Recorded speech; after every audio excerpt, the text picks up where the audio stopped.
साल 1971 बांग्लादेश में आजादी की आवाज बुलंद होती है और पाकिस्तान सिविल वॉर के सबसे बैड फेज से गुजर रहा होता है।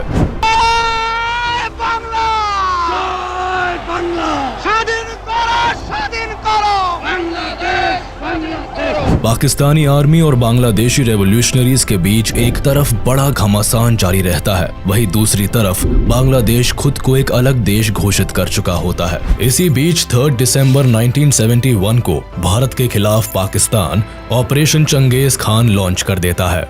पाकिस्तान एयरफोर्स इंडिया के कई एयरफील्ड्स पर बमबारी करना शुरू कर देती है और अब भारत भी इस जंग में शामिल हो जाता है और इसी के साथ शुरुआत होती है इंडिया पाकिस्तान वॉर ऑफ 1971 की। लेकिन भारत और पाकिस्तान के बीच ये वॉर होती ही क्यों है? पाकिस्तान के सिविल वॉर से भारत का क्या लेना देना होता है? और 1947 में पाकिस्तान का दामन थामने वाला ईस्ट पाकिस्तान आखिर क्यों आजादी की मांग पर उतर आता है? भारत का इस पूरे वॉर में क्या कंट्रीब्यूशन रहता है? कॉलोनियल टाइम से पहले इंडियन सबकॉन्टिनेंट में एक नहीं बल्कि कई किंगडम्स राज करते थे। ये सभी किंगडम्स अपने आप को एक अलग भाषा, ट्रेडिशन, कल्चर से आइडेंटिफाई करते थे और कुछ यही कहानी आज के वेस्ट बंगाल और बांग्लादेश की भी थी, जो उस टाइम में बंगाल के नाम से जाना जाता था। 13th सेंचुरी से ही इस एरिया पर ज्यादातर मुस्लिम रूलर्स का रूल चलता था, लेकिन धर्म से ज्यादा यहाँ के लोग खुद को बंगाली भाषा, कल्चर और ट्रेडिशन से इंटीग्रेटेड महसूस करते थे। अलग अलग धर्म से होने के बाद भी यहाँ कम्युनिटीज में यूनिटी एग्जिस्ट करती थी। 1757 में बंगाल में ब्रिटिश राज आने के बाद कम्युनिटीज के बीच धर्म की खाई गहरी होती जाती है, लेकिन एक चीज जो हमेशा कॉमन रहती है वो है बंगाली एथनिसिटी। 1947 में ब्रिटिश रूल के खत्म होते ही भारत को आजादी मिलती है, लेकिन ये आजादी भारत को 2 देशों में बांट देती है, भारत और पाकिस्तान। मुस्लिम मेजॉरिटी लोग पाकिस्तान को चुन लेते हैं, जबकि भारत खुद को लोकतांत्रिक देश घोषित करता है। धर्म के नाम पर हुए इस विभाजन से दोनों देशों की बाउंड्रीज तो तय हो जाती है, लेकिन एक ही कल्चर, ट्रेडिशन और लैंग्वेज को फॉलो करने वाले रीजन्स 2 अलग मुल्क का हिस्सा बन जाते हैं। जैसे आधा पंजाब पाकिस्तान को मिलता है और आधा भारत का हिस्सा बनता है। पार्टीशन की लकीरों से बंगाल भी अछूता नहीं रहता है। स्टार्टिंग फेज में पूरा बंगाल रीजन पार्टीशन को स्ट्रांगली अपोज करता है, लेकिन जब विभाजन की मांग तेज होती है तो बंगाल का वेस्टर्न रीजन भारत में शामिल हो जाता है। वही Muslim majority east Bengal Pakistan का हाथ थाम लेता है। उनकी उम्मीद होती है कि इस्लाम की फाउंडेशन पर बने पाकिस्तान में उन्हें better social and economic status और फैसिलिटीज मिलेंगी। साथ ही पाकिस्तानी गवर्नमेंट उनके फंडामेंटल राइट्स को रिकॉग्नाइज करे और उन्हें उनका पूरा हक दे। पाकिस्तान के साथ भारत में रह रहे कुछ मुस्लिम्स की भी यही उम्मीद होती है। इसलिए जब बंटवारा होता है तो दोनों ही कम्युनिटीज में मास माइग्रेशन देखने को मिलता है। हिंदू पाकिस्तान से भारत आते हैं तो मुस्लिम भारत से पाकिस्तान चले जाते हैं। वेस्ट बंगाल और बिहार से भी कई बिहारी मुस्लिम्स ईस्ट बंगाल की तरफ माइग्रेट करते हैं और हिंदू लोग भारत आ जाते हैं। ये मास माइग्रेशन अपने साथ एक बहुत बुरा दौर लेकर आता है, जिसमें दंगे फसाद से बेकसूर लोग मारे जाते हैं। लॉ एंड ऑर्डर पूरी तरह से तहस नहस हो जाता है। 14 लाख लोग अपना घर छोड़ देते हैं और लाखों फैमिलीज को अपनी डेस्टिनेशन पर पहुंचने से पहले ही मौत के घाट उतार दिया जाता है। मरने वालों की संख्या 2 लाख से 20 लाख तक बताई जाती है। इन टफेस्ट सिचुएशंस के बीच इंडिया का डिवीजन हो जाता है और एक नई कंट्री दुनिया को मिलती है, पाकिस्तान, जिसके 2 हिस्से होते हैं, वेस्ट पाकिस्तान और ईस्ट पाकिस्तान, जो एक दूसरे से 1600 किलोमीटर की दूरी पर होते हैं। पाकिस्तान की फॉर्मेशन में मेजॉरिटी भले ही मुस्लिम्स की होती है, लेकिन सभी एक अलग एथनिक ग्रुप को रिप्रेजेंट करते हैं।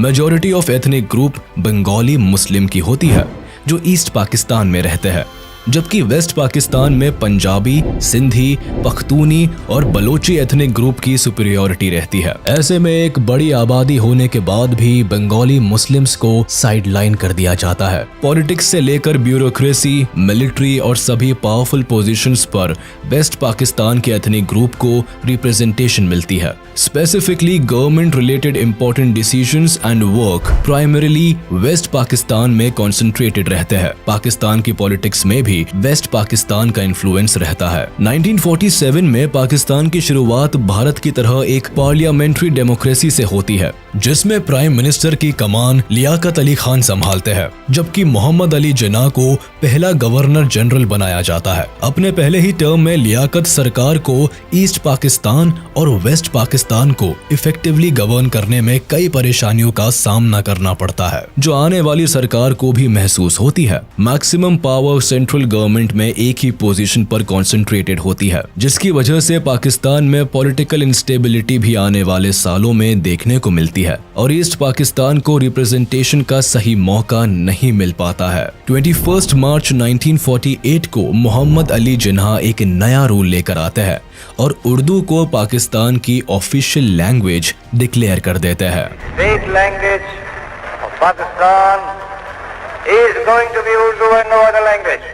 जिन्ना का ये डिक्लेरेशन ईस्ट पाकिस्तान को हिला कर रख देता है। वेस्ट पाकिस्तान के उर्दू इम्पोजिशन को ईस्ट पाकिस्तान में भारी क्रिटिसिज्म झेलना पड़ता है। बंगाली मुस्लिम्स के लिए उर्दू एक एलीट भाषा होती है, जिसे केवल हाई ऑफिशियल्स ही बोलते थे, जबकि ईस्ट पाकिस्तान में दशकों से बच्चा बच्चा बंगाली भाषा बोल रहा होता है। भाषा की जबरदस्ती से ईस्ट पाकिस्तान में बंगाली लैंग्वेज मूवमेंट की शुरुआत होती है। अपनी भाषा को बचाने के लिए लोग सड़कों पर उतर आते हैं। स्टूडेंट और पॉलिटिकल एक्टिविस्ट उर्दू इम्पोजिशन को अपनी भाषा पर एक गहरी चोट की तरह लेते हैं। ईस्ट बंगाल की प्राइमरी लैंग्वेज बंगाली होती है। 1952 आते आते ईस्ट बंगाल में प्रोटेस्ट इतने तेज हो जाते हैं कि सरकार को सेक्शन 144 इम्पोज करना पड़ता है, यानी 3 से ज्यादा लोगों का एक साथ खड़ा होना फॉरबिड कर दिया जाता है। इस कानून के खिलाफ 21 फरवरी को ढाका यूनिवर्सिटी के स्टूडेंट्स एक साथ इकट्ठे होते हैं, लेकिन सेक्शन 144 के तहत पुलिस उन्हें हिरासत में ले लेती है। इससे स्टूडेंट्स की भीड़ और भी ज्यादा भड़क जाती है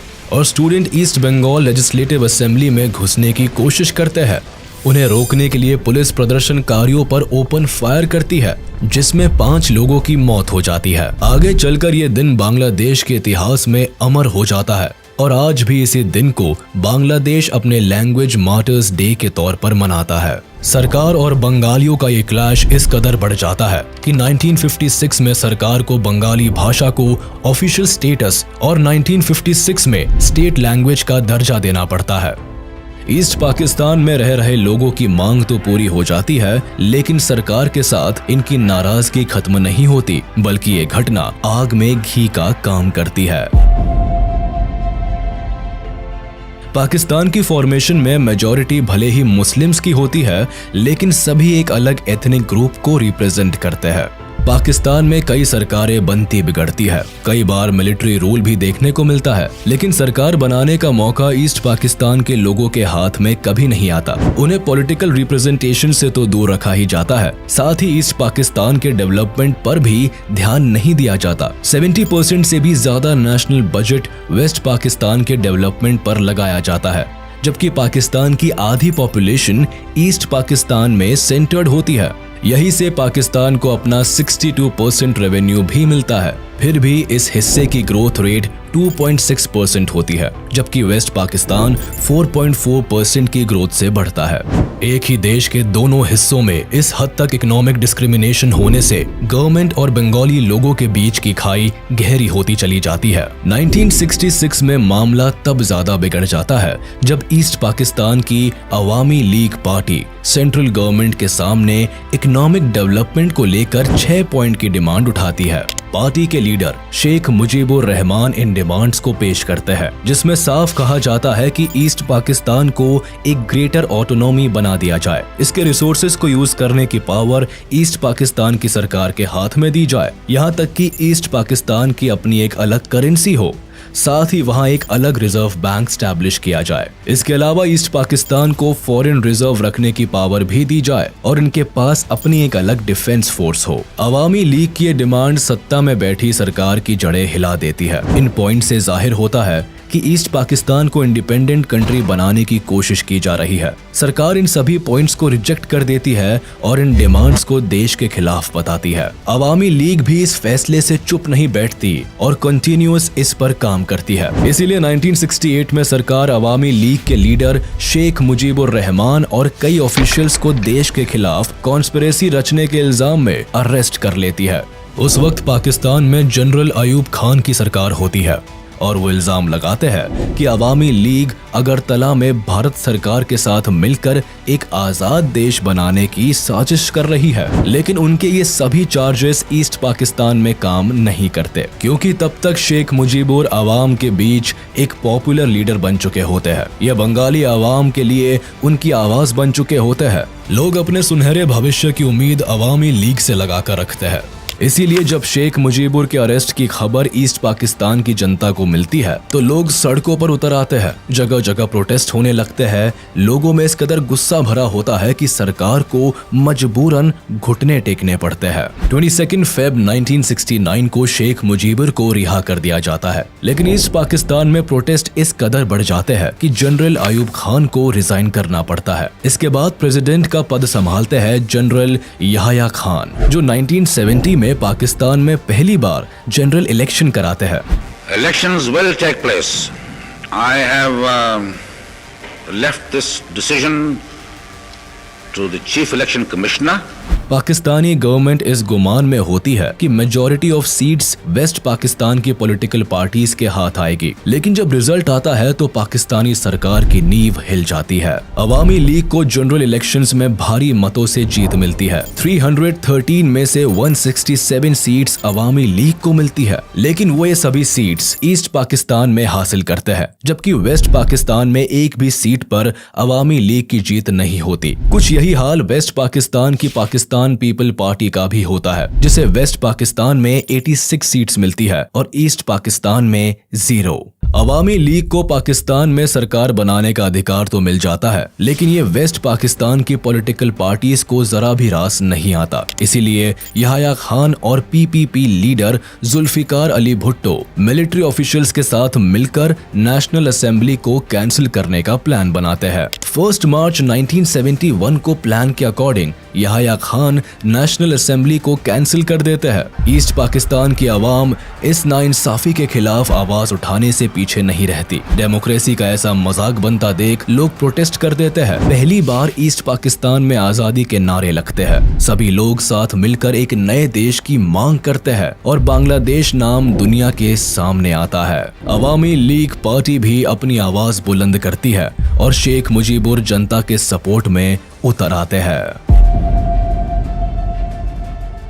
ईस्ट पाकिस्तान में अवाम पाकिस्तानी गवर्नमेंट के किसी भी ऑर्डर को मानना बंद कर देती है। प्रोटेस्टर्स यहाँ ऑर्गेनाइज्ड होकर एक इंडिपेंडेंट आर्मी को बनाते हैं, जिसे मुक्ति बाहिनी नाम दिया जाता है। इस आर्मी का मकसद बांग्लादेश की आजादी होता है। इस सिचुएशन में पाकिस्तान गवर्नमेंट को जब ईस्ट पाकिस्तान अपने हाथ से निकलता हुआ नजर आता है तो पाकिस्तानी आर्मी के जरिए यहाँ रिवॉल्ट्स को दबाने की कोशिश होती है। मार्च 1971 को एयर फ्लाइट के जरिए वेस्ट पाकिस्तान से कई पाकिस्तानी सोल्जर्स को ढाका लाया जाता है, जो मुक्ति बाहिनी के खिलाफ ऑपरेशन चलाते हैं। मुक्ति बाहिनी से निपटने के लिए वेस्ट पाकिस्तान एक east Pakistani central peace committee बनाती है, जिसे शांति बाहिनी नाम दिया जाता है। लेकिन पीस स्टैब्लिश करने के बजाय ये कमेटी ईस्ट पाकिस्तान में लोगों पर अत्याचार करना शुरू कर देती है। लॉ एंड ऑर्डर की धज्जियां उड़ जाती है। बंगालीज वेस्ट पाकिस्तान से अपने सारे नाते तोड़ लेते हैं। पाकिस्तानी गवर्नमेंट को जब ईस्ट पाकिस्तान की आवाज दबाने का कोई रास्ता नजर नहीं आता तो सरकार एक ऐसी साजिश रचती है कि वॉर क्राइम्स की सारी हदें पार हो जाती है। ईस्ट पाकिस्तानी लीडर्स का कहना था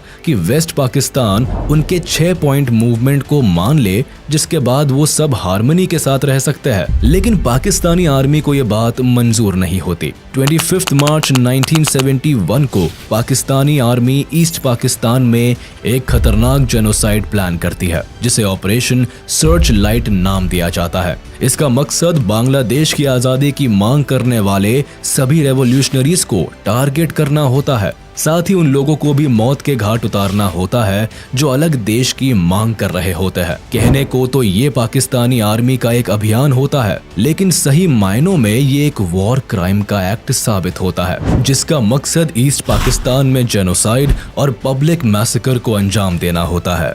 25 मार्च बांग्लादेश के लोगों के लिए सबसे काली रात साबित होती है। Troops from West Pakistan, Punjabis, savagely terrorized the Bengali population of East Pakistan.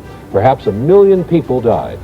हजारों पाकिस्तानी सोल्जर्स ढाका में घुसते हैं, कर्फ्यू इम्पोज किया जाता है, टेलीफोन या रेडार सब बंद कर दिए जाते हैं, सभी फॉरेन जर्नलिस्ट को पहले ही डिपोर्ट कर दिया जाता है, पूरे शहर को सील करके सबसे पहले शेख मुजीबुर को अरेस्ट किया जाता है। ऑपरेशन सर्च लाइट में पाकिस्तानी सेना ने लगभग 10 लाख से ज्यादा बांग्ला बोलने वाले ईस्टर्न पाकिस्तानियों को मौत के घाट उतार दिया। इस मैसेकर में ज्यादातर नेता, क्रांतिकारी, बंगाली, अवामी पार्टी के मेंबर्स और आम जनता को बुरी तरह से टारगेट किया गया। इस भयंकर मैसेकर के बाद लाखों लोग भागकर भारत में शरण लेने आ जाते हैं। 25 मार्च की रात शुरू हुआ ये वॉर क्राइम लगभग अगले 8 महीनों तक चला, जिसमें 30 लाख से ज्यादा लोग पाकिस्तानी आर्मी के अत्याचार से मारे गए। हजारों को यही बुरी तरह से घायल कर दिया गया। यहाँ सबसे दिल दहला देने वाली बात ये हुई कि पाकिस्तानी आर्मी ने ईस्ट पाकिस्तान में लगभग 4 लाख लड़कियों और औरतों के साथ सामूहिक बलात्कार किया और उनका रेप करके उन्हें पब्लिकली परसिक्यूट कर दिया। पाकिस्तानी आर्मी के इस तरह के शर्मनाक काम को जब यूएस प्रेसिडेंट तक पहुंचाया गया, तब भी यूएस ने इस जेनोसाइड को रोकने का कोई काम नहीं किया, उल्टा अपने एलाइज पाकिस्तान को वॉर में सपोर्ट करते रहे। और इससे पहले ही शेख मुजीबुर ईस्ट पाकिस्तान को इंडिपेंडेंट कंट्री घोषित कर देते हैं और इसे बांग्लादेश नाम देते हैं। 27 मार्च को मेजर जियाउर रहमान खुद ये डिक्लेरेशन पब्लिक को पढ़कर सुनाते हैं। State of Bangladesh, on behalf of our great national leader, the Supreme Commander of Bangladesh, Sheikh Mujibur Rahman, do hereby proclaim the independence of Bangladesh.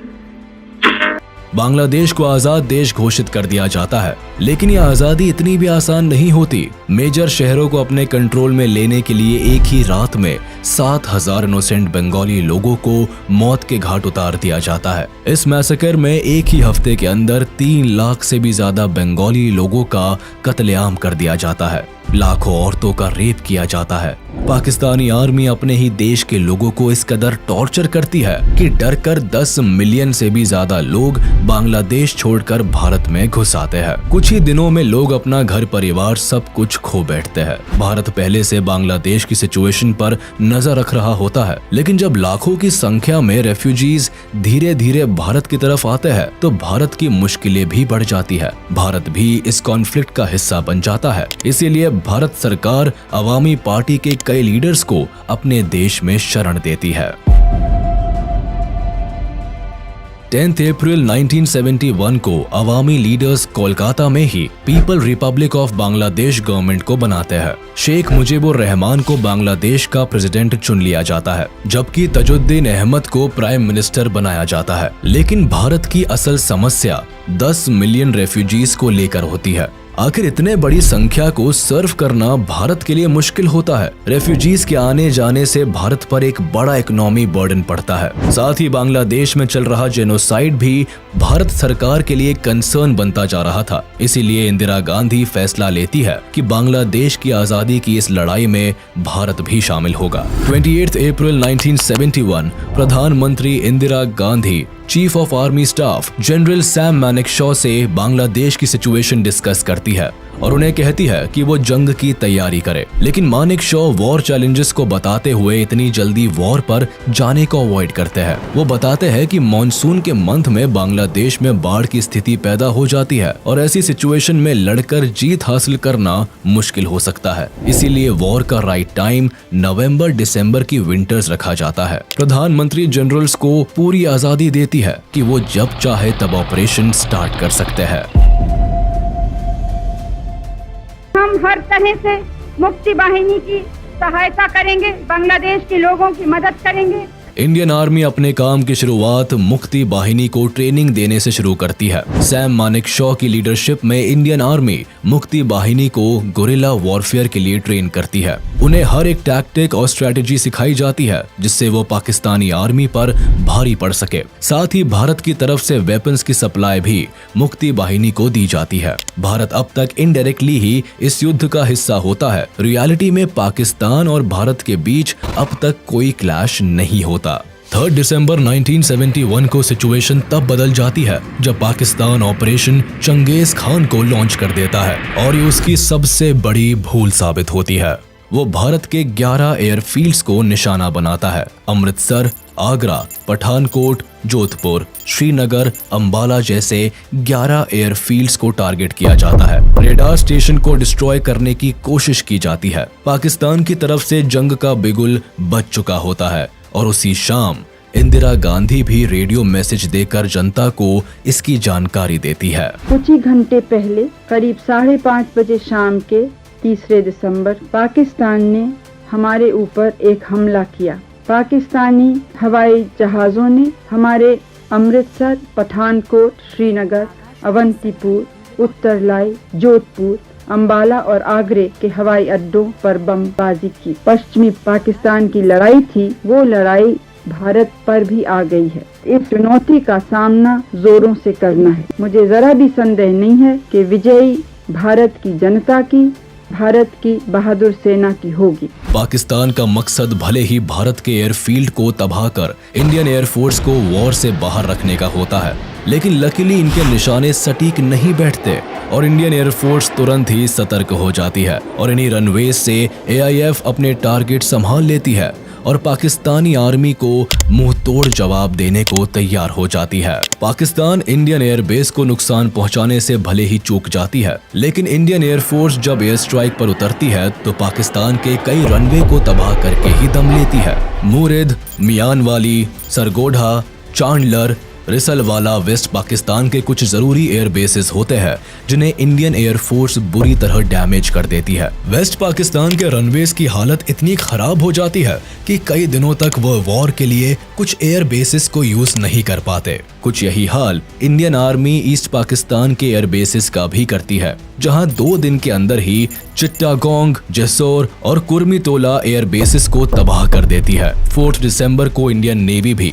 Pakistani naval army को मुंह तोड़ जवाब देने से बाज नहीं आती। इंडियन नेवी को जानकारी होती है कि कराची पोर्ट पाकिस्तान नेवी का सबसे बड़ा हेडक्वार्टर होता है। ये पोर्ट पाकिस्तान के मैरीटाइम ट्रेड के लिए भी सबसे इम्पोर्टेंट है। इसे नुकसान हुआ तो पाकिस्तान की इकोनॉमी क्रैश कर सकती है। इसीलिए इंडियन नेवी कराची हार्बर को अपना टारगेट बनाती है और इस ऑपरेशन को नाम देती है ऑपरेशन ट्राइडेंट। इस ऑपरेशन की कमान संभालते हैं navy chief admiral SM Nanda, जो कि इंदिरा गांधी से परमिशन लेने के बाद 25th स्क्वाड्रन कमांडर बबरू भान यादव को अटैक की जिम्मेदारी देते हैं। इनकी कमान में इंडियन नेवी का ग्रुप 460 किलोमीटर कराची के साउथ कोस्ट में चला जाता है और रात होने का इंतजार करते हैं, क्योंकि रात के अंधेरे में पाकिस्तानी एयरक्राफ्ट एयर बॉम्बिंग नहीं कर सकते थे। इंडियन नेवी का प्लान होता है कि वह अंधेरे का फायदा उठाकर पाकिस्तान की वॉरशिप्स को पूरी तरह तबाह कर दे। इसीलिए शाम होते होते इंडियन नेवी कराची पोर्ट के 330 किलोमीटर करीब चले जाते हैं। इनके पास INS Veer, INS Nirghat and INS Nipat जैसी मिसाइल बोट्स और 2 anti submarine corvettes INS Kiltan और INS कच्चल होती है। सभी वॉरशिप्स भारी मिसाइल से लैस होती है। रात को जब पाकिस्तानी नेवी को अंदाजा भी नहीं होता कि वह बड़े हमले का शिकार होने वाले हैं, तभी इंडियन वॉरशिप्स कराची से 130 किलोमीटर की दूरी से ही पाकिस्तानी वॉरशिप का पता लगा लेती है। सबसे पहले मिसाइल अटैक INS नीरघाट करती है और पाकिस्तान के बैटल्स क्लास डिस्ट्रॉयर PNS खाइबार के टुकड़े टुकड़े कर डालती है। उसके बाद INS वीर और INS निपत भी अपना कमाल दिखाते हैं और PNS चैलेंजर और PNS मुहाफिज को मिसाइल से बर्बाद कर पानी में डुबो देते हैं। इस ऑपरेशन में INS निपात पाकिस्तान के केमारी ऑयल स्टोरेज टैंक्स को भी निशाना बनाता है और पाकिस्तान का ऑयल स्टोरेज आग की लपटों में जल के बर्बाद हो जाता है। करीब 7 दिन तक पाकिस्तान इस आग को बुझाने में नाकामयाब रहता है और दुनिया भर के अखबारों में इंडियन नेवी की इस आग को बिगेस्ट बॉनफायर करार दिया जाता है। इसके जवाब में पाकिस्तानी नेवी इंडिया के ओखा पोर्ट को बॉम्ब करने से पीछे नहीं रहता ताकि उन्हें अपनी बर्बादी का बदला मिल सके। वो हमले से भारत के फ्यूलिंग फैसिलिटीज, एम्यूनिशन डंप और मिसाइल बोट्स जेटी को नुकसान पहुंचाना चाहता है। लेकिन पाकिस्तान के प्लान को समझते हुए इंडियन नेवी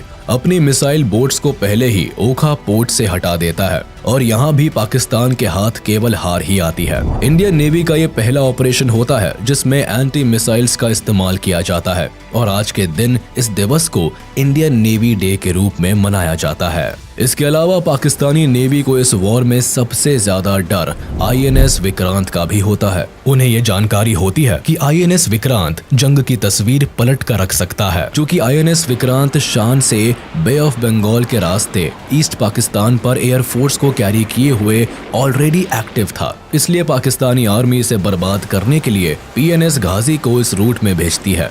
लेकिन मामला उल्टा पड़ जाता है। नेवल सबमरीन PNS गाजी कराची से बे ऑफ बंगाल की तरफ आती है, लेकिन इसके पहले वो अपने प्लान को एक्टिवेट कर पाता इंडियन नेवी की डिफेंस फोर्स को इस साजिश की खबर लग जाती है।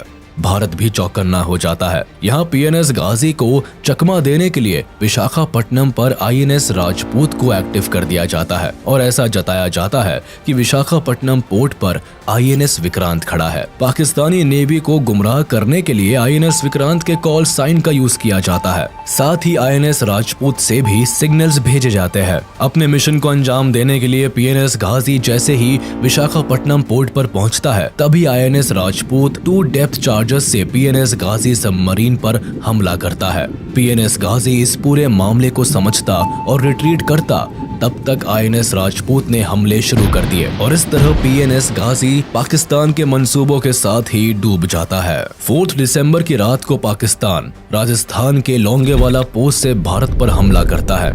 उन्हें खुफिया जानकारी होती है कि यहाँ इंडियन सोल्जर्स की संख्या कम है। बस इसी का फायदा उठाकर वह भारत में दाखिल होने और रामगढ़ जैसलमेर होते हुए दिल्ली पहुंचने की साजिश रचता है। इस साजिश के तहत पाकिस्तान 2000 जवानों के साथ 59 टैंक्स और एक मोबाइल इन्फेंट्री ब्रिगेड को लेकर लोंगेवाला पोस्ट पर हमला कर देते हैं। यहाँ उनका सामना भारतीय सेना की 23वीं बटालियन पंजाब रेजिमेंट की कंपनी से होता है, जिसकी कमान मेजर कुलदीप सिंह चंदपुरी के पास होती है। 7 दिसंबर 1971 तक लड़ी गई इस लड़ाई में पाकिस्तान के मंसूबे धरे के धरे रह जाते हैं, जब मेजर कुलदीप सिंह चंदपुरी की लीडरशिप में केवल 120 इंडियन सोल्जर्स ही पाकिस्तान के हजारों सोल्जर्स और टैंक्स को धूल चटा देते हैं।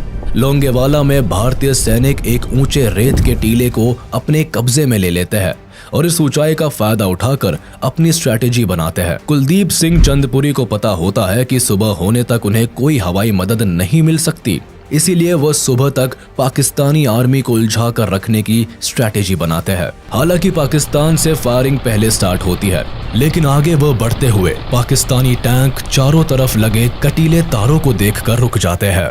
इन वायर्स को वो लैंड माइंस का सिंबल समझकर एक जरूरी वक्त तारों को हटाने और अपने कंफ्यूजन को क्लियर करने में गुजार देते हैं। फिर जैसे ही पाकिस्तानी टैंक्स आगे बढ़ते हैं, वो रेगिस्तान की रेत में फंस जाते हैं। एक ऊंचे टीले पर होने की वजह से इंडियन आर्मी टैंक्स को डायरेक्ट हिट कर पाती है और पाकिस्तान अपने कई टैंक्स और व्हीकल्स गंवा देता है। जब तक पाकिस्तान भारत की चाल को समझ पाता, तब तक सुबह हो जाती है और सूरज की पहली किरण के साथ ही इंडियन एयरफोर्स का सपोर्ट सोल्जर्स को मिलता है। इंडियन एयरफोर्स के HAL HF-24 Marut fighters and hawker Hunter aircraft इस लड़ाई में पाकिस्तान के हमलों का मुंह तोड़ जवाब देते हैं और लोंगेवाला में जीत का बिगुल बजा देते हैं। इस हार से पाकिस्तान को बहुत बड़ा झटका लगता है। वह अपने कई सैनिक और आर्म्ड व्हीकल खो देता है। लोंगेवाला का ये एयर ग्राउंड ऑपरेशन भारत का बड़ा सक्सेसफुल ऑपरेशन साबित होता है, लेकिन पाकिस्तान के लिए ये एक बहुत बड़ी हार बन जाती है।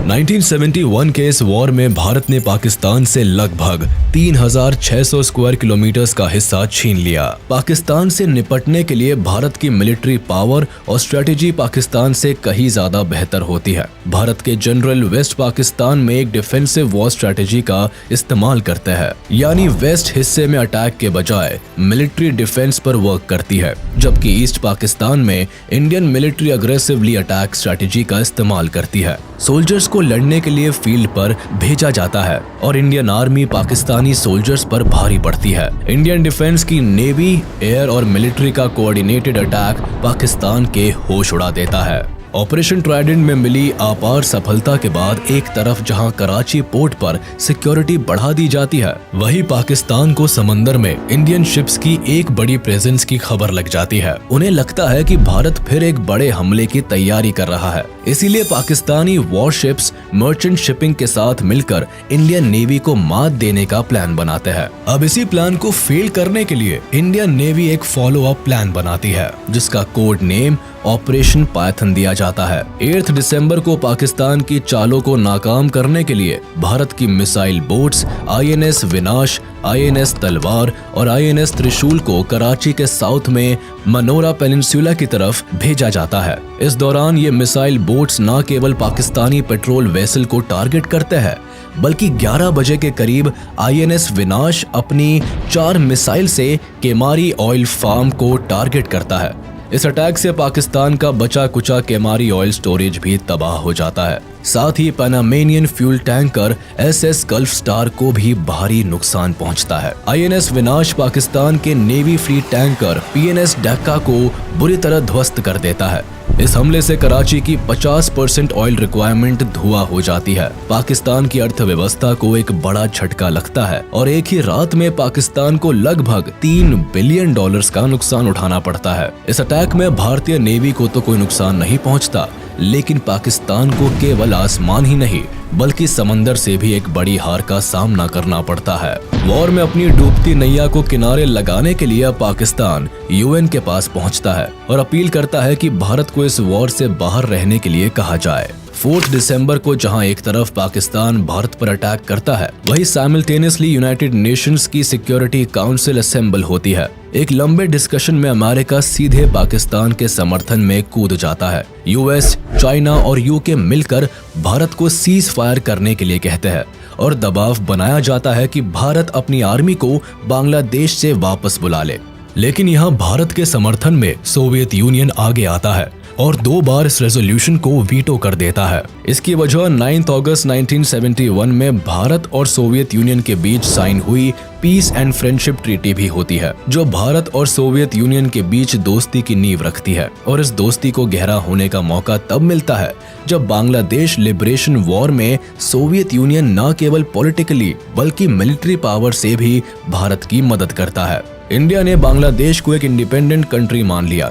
इसी दिन भूटान भी विश्व का पहला देश बना जिसने बांग्लादेश को ऑफिशियली एक इंडिपेंडेंट कंट्री के तौर पर एक्सेप्ट कर लिया। 8 दिसंबर 1971 को जब अमेरिका की इंटेलिजेंस को ये रिपोर्ट मिलती है कि भारत ईस्ट पाकिस्तान में एक ऑफेंसिव अटैक प्लान कर रहा है, तब US पाकिस्तान के समर्थन में अपनी 7th fleet task force bay of Bengal की तरफ भेज देता है। US का ये 7वां बेड़ा दुनिया का सबसे बड़ा एयरक्राफ्ट कैरियर होता है, जिसका वजन 75,000 टन के करीब होता है।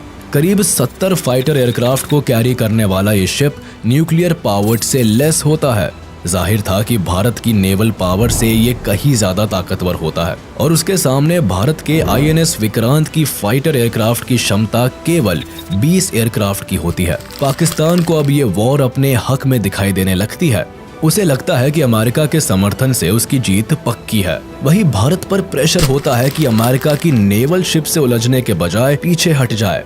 सिचुएशन यहाँ हाथ से निकलती दिखाई देती है, क्योंकि UK भी पाकिस्तान के समर्थन में HMS ईगल को अरेबियन सी में उतारता है। इनकी साजिश भारत की नेवल शिप को एक पिंसर अटैक में फंसाने की होती है। भारत इस सिचुएशन से निकलने के लिए सोवियत को SOS भेजता है और इंडो सोवियत सिक्योरिटी ट्रीटी को एक्टिवेट करने के लिए कहता है, जिसके तहत किसी भी आउटसाइड अटैक होने पर सोवियत यूनियन भारत को प्रोटेक्ट करने के लिए बाध्य है। मैसेज मिलते ही ब्रिटिश अमेरिकन थ्रेट को काउंटर करने के लिए सोवियत जल्द ही कमांडर एडमिरल व्लादिमीर क्रुगलियाकोव के अंदर अपने 10th ऑपरेटिव बैटल ग्रुप को भारत की मदद के लिए भेजते हैं। सोवियत का ये पैसिफिक बेड़ा nuclear armed ships, atomic submarines और मिसाइल से लेस होता है और समंदर में ब्रिटिश और अमेरिकन बेड़े को काउंटर करने के लिए उन्हें अपने टारगेट रेंज में ले आते हैं। जिससे पहले UK और अमेरिका बे ऑफ बंगाल में एंटर कर पाए, उससे पहले ही रशियन शिप्स ब्रिटेन और अमेरिकन शिप्स को अपनी मौजूदगी का एहसास करा देती है। इसीलिए ब्रिटिश शिप्स मेडागास्कर की तरफ निकल जाती है, जबकि यूएस नेवी भी अपनी टास्क फोर्स को पीछे ले लेती है। सोवियत का साथ मिलते ही भारत की एयर, नेवी और लैंड मिलिट्री डिफेंस एक साथ मिलकर पाकिस्तानी आर्मी को घुटने टेकने पर मजबूर कर देती है। ईस्ट पाकिस्तान में पाकिस्तानी आर्मी की एयर सप्लाईज कट ऑफ कर दी जाती है। नेवल रूट्स को इंडियन नेवी ब्लॉक कर देती है और जमीन पर मुक्ति बाहिनी पाकिस्तान आर्मी की जान की दुश्मन बन जाती है। 12 दिसंबर आते आते इंडिया पाकिस्तान वॉर में पाकिस्तान एक बड़ी हार के सामने खड़ा होता है। इनकी सेना को बुरी तरह खदेड़ दिया जाता है। वेस्ट पाकिस्तान का लगभग 13,000 किलोमीटर वर्ग इलाका अब भारत के कंट्रोल में होता है और पाकिस्तानी सोल्जर्स के पास बचने का कोई रास्ता नहीं होता है। जुल्फिकार अली भुट्टो पाकिस्तान की जीत के लिए एक बार फिर अमेरिका का दरवाजा खटखटाते हैं और वॉर को डिस्कस करने के लिए न्यूयॉर्क जाते हैं। अमेरिका के साथ मिलकर वो सीज फायर का एक प्रपोजल भी तैयार करते हैं, लेकिन तब तक काफी देर हो चुकी होती है। पाकिस्तानी आर्मी इंडियन सोल्जर्स के सामने सरेंडर के लिए तैयार हो जाती है। इससे गुस्से में आकर जुल्फिकार अली भुट्टो यूएन की असेंबली छोड़कर चले जाते हैं और यहाँ पाकिस्तान की लाचारी भी पूरी दुनिया को साफ नजर आती है। I will not be a party to it. My country hearkens for me. Why should I waste my time here in the Security Council?